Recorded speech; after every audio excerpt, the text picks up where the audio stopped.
Hello and welcome to another episode of Ossi Response to, in this case, Creative Weapons of the Medieval Era from Sam O'Nella Academy, which is one of my favorite channels on YouTube, even though they did not put out a new video for half a year now, but they're working on it. I went to their Twitter and they say that it's complicated right now, but they will be back. And let's hope that they will be, because they make great content. And yeah, this is Creative Weapons of the Medieval Era. I've already seen this video, so it's not entirely new to me, and I will nevertheless I will try to add some context to it or some comments. If I mess up doing that, then you will find additional information, corrections, and clarifications in the info text box right there, which, as you see, might have a new design by now, at least in terms of the writing of the initial text that you will see right there now. Anyway, I'm Ossi Eastbourne. I'm 31 years old from East Germany, but living and raised in Hamburg, Germany. I'm a former history student without degree, and I am a former video game journalist.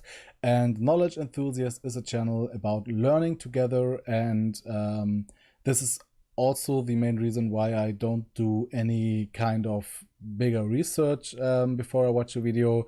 I might read something on Wikipedia perhaps about the topic in general, so I at least know what it's all about, but no in-depth research. The in-depth research comes when the video will be edited, which is why it sometimes takes some time for a new video to be finished by me.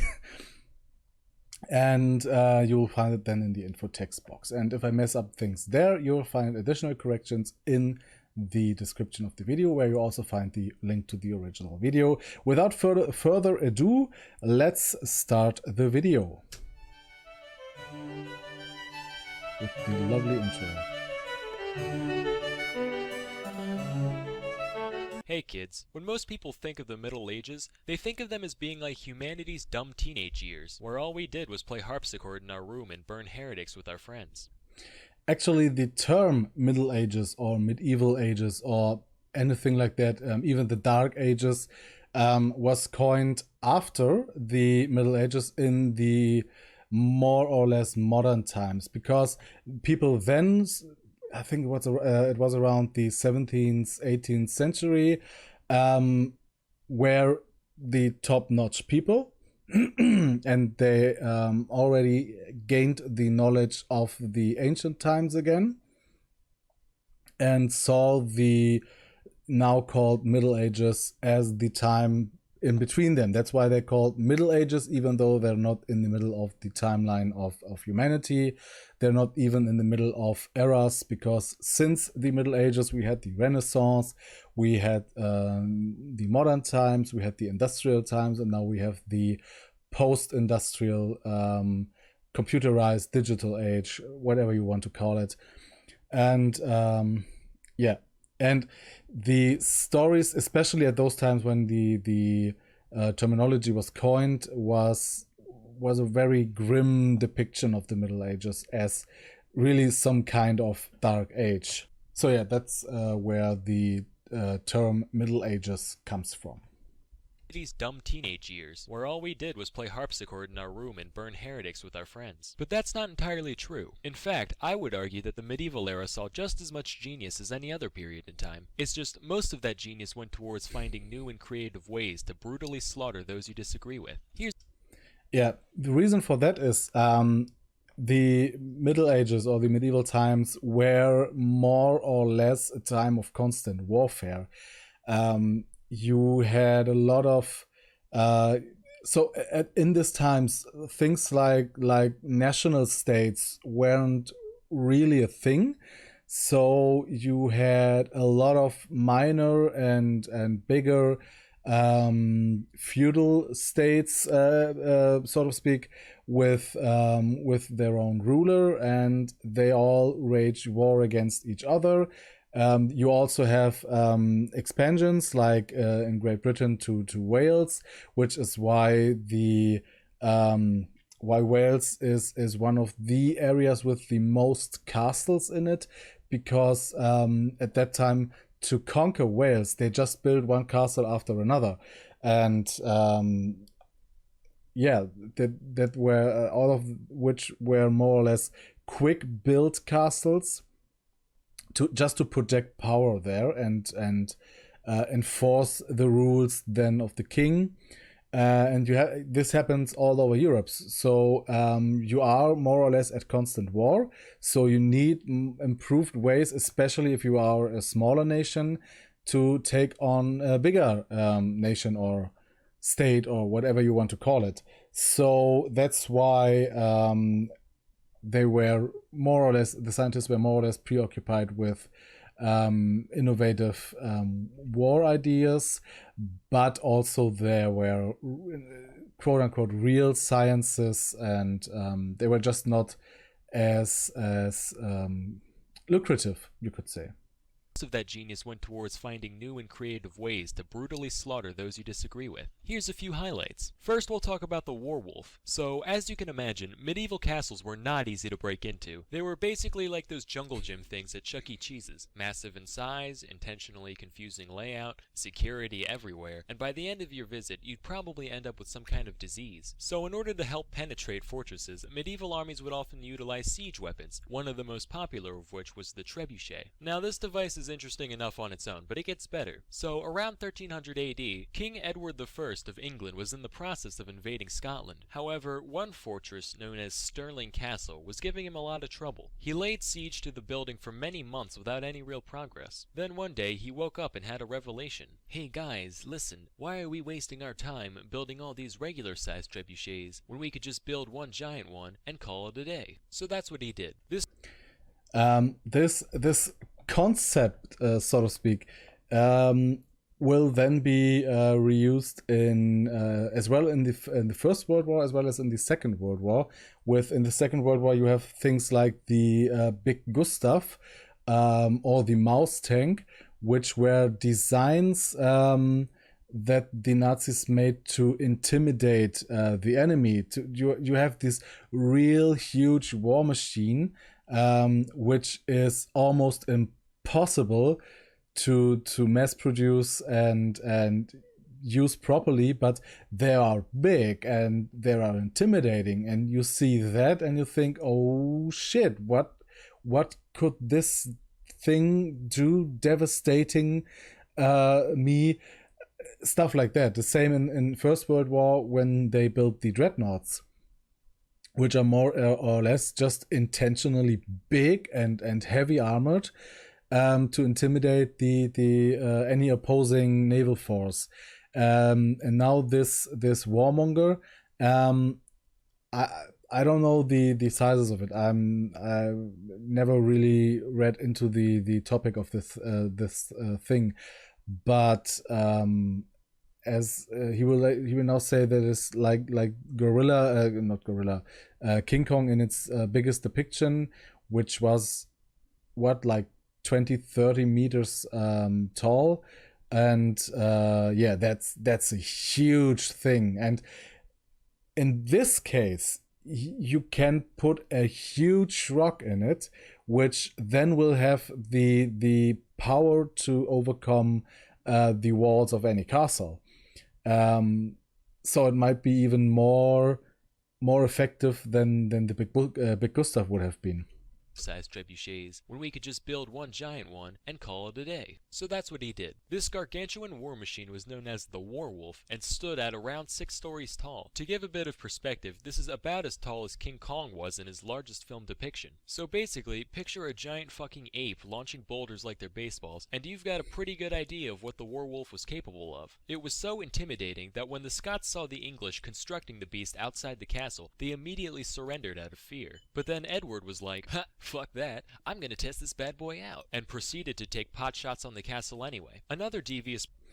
And I'm not sure if it was this thing, but I was watching at some point a video of Shadiversity, which is a very, very amazing channel revolving around medieval technology, especially weaponry, sword fights, stuff like that. And I think they had an episode on trebuchets, and I might be completely wrong, but I think at some point this werewolf was mentioned as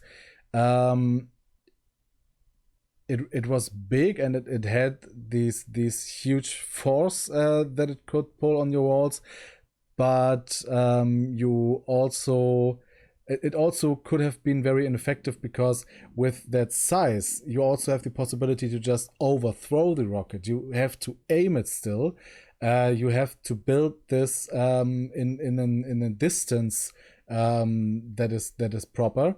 I think Stirling Castle is on a hill or something, so you have to adjust for that and stuff like that. So maybe this thing, if the Scots wouldn't have given up, wouldn't have even be that devastating. But I can be wrong. And confuse it with something else they were talking about. But yeah, just sucks for them that he did try it anyway, and I don't know what kind of damage it actually did. I will put it in the info text box if I find any source about this, and what damage it did, if it even hit the castle.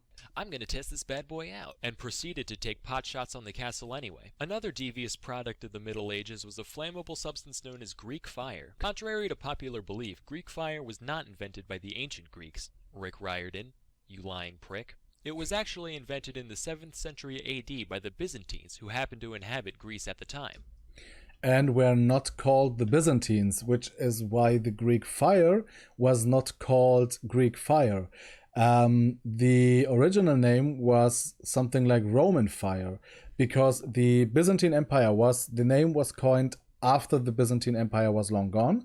So they saw themselves as continuation of Rome and saw themselves as Romans, which is only logical because it was at that point, when it started, the Eastern Roman part of the Roman Empire, and would continue to be the Eastern Roman Empire. And the now known as Greek fire was named again after the fact that it was invented. And I don't know exactly, but even after the Byzantine Empire was dissolved, I think. And it was a very high flammable thing. And they even had grenades made of Greek fire and stuff like that. Which consisted of oil, I think, mainly. Oil and something else, plus various other ingredients. Actually, it was a state secret in the for the sake of easiness, let's call it Byzantine Empire.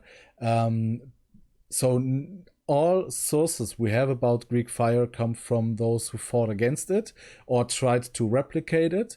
And not from the Byzantine Empire itself, because how exactly it was managed to create it would remain, or is still a secret today, because they never told anyone, and I think they do not even have any written evidence of it. It's just all the enemies the Byzantine Empires fought with it were mentioning it, we're trying to recreate it, we're trying to find the recipe, and did not manage to do so. And Actually invented in the 7th century AD by the Byzantines, who happened to inhabit Greece at the time. Historians still don't know exactly what it was made of, but they do know that it acted a lot like napalm, sticking to ships, sticking to people, even floating and continuing to burn on the surface of the water. The Byzantines also had these siphon-like tubes that they'd put on the front of their boats to pour Greek fire on the enemy, kinda like makeshift flamethrowers. These were retired pretty quickly though, mostly because when you put the words makeshift and flamethrower next to each other, you're bound to run into some problems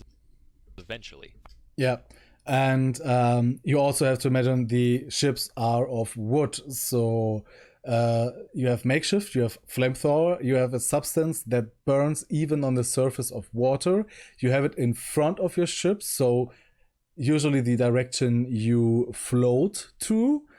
So you spill it out, you set the enemy ship on fire, but you still have to drive in the same direction. So it is very, very likely that you catch fire yourself, which is why it was abandoned very, very quickly. You might know about this because ships like that are, if any one of you ever played Age of Empires 2, then you will know of the flame ships there.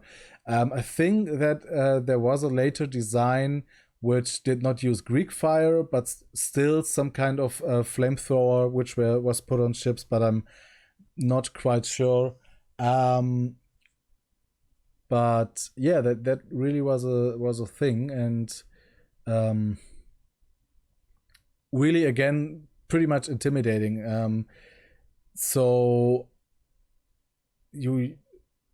you would think twice about attacking the Byzantines, especially the closer you get to their capital, where they most likely have lots of it in grenades and other pottery and just laying around more or less. And that it was burning on water is most likely believed due to it consisting partly of oil, which we all know floats on the water and does not mix up with the water.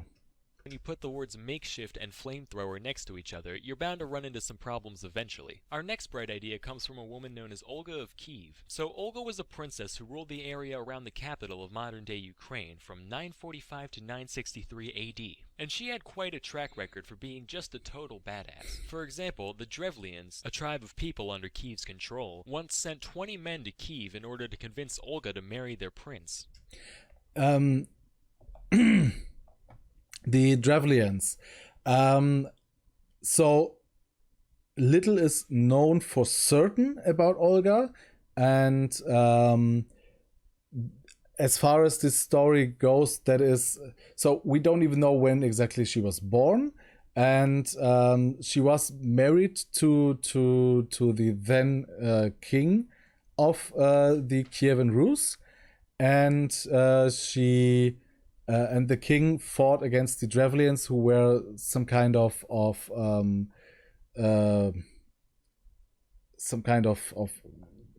what's the English word for Untertan? Give me a second.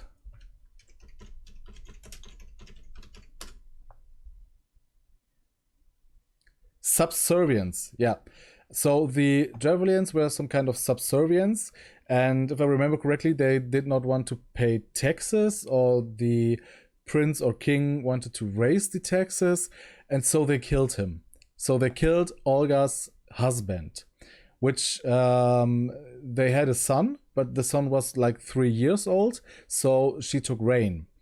And she was arguably pretty angry about the Drevlians killing her husband, and then making the proposal to marry their prince, who is the one that killed her husband. And so it's believed, or that's how the legend goes, that she was so angry that she destined to wreak havoc over them, and more or less kill each and every Drevlian. Under Kiev's control, once sent 20 men to Kiev in order to convince Olga to marry their prince, under the pretense that if they did marry, the prince could claim her rule over Kiev. In response, she had all 20 of them buried alive. She then sent a letter to the... Yeah, the story about that is, so this delegation came to her, proposed in the name of her of the one who she is destined, or she should marry, because he then would be the ruler of the realm. And they came in a boat, and with the proposal, they also told her that her husband is dead. They killed her husband, and now the killer wants to marry her. So she allegedly told them that she would consider it or something like that, and they shall now return to their boat, and in the morning speak to the people, that they would not walk back to their home. They would not row back to their home. They would not ride back to their home. They will be carried by the people to their destination. And so on the next day, they went there with their boat, and then they talked to the people and said, "Here, your queen just told us this," and repeated what the queen told them. And then the people lifted the boat up, carried them to the palace, and they thought this was would be a great honor. And but the queen had dug up a grave for them, in which they were thrown in with the boat and then buried alive. And allegedly she was said to have leaned over them and asked them if they liked the honor, which is pretty badass. But there is, again, on everything depicted here, there is no real source. There is one source which was written later in some kind of chronicles or something like that, but it is highly possible that all of this is more or less romanticized and exaggerated. So take it with a grain of salt. Her rule over Kiev. In response, she had all 20 of them buried alive. She then sent a letter to the prince saying she accepted his proposal, but she would need a bunch of his most distinguished governors to escort her on the journey. Once the men showed up, Olga was like, "Hey guys, long journey, huh? How'd you like to take a bath in this here bathhouse?" They were like, "Yeah, sure, that sounds great." Okay, have fun.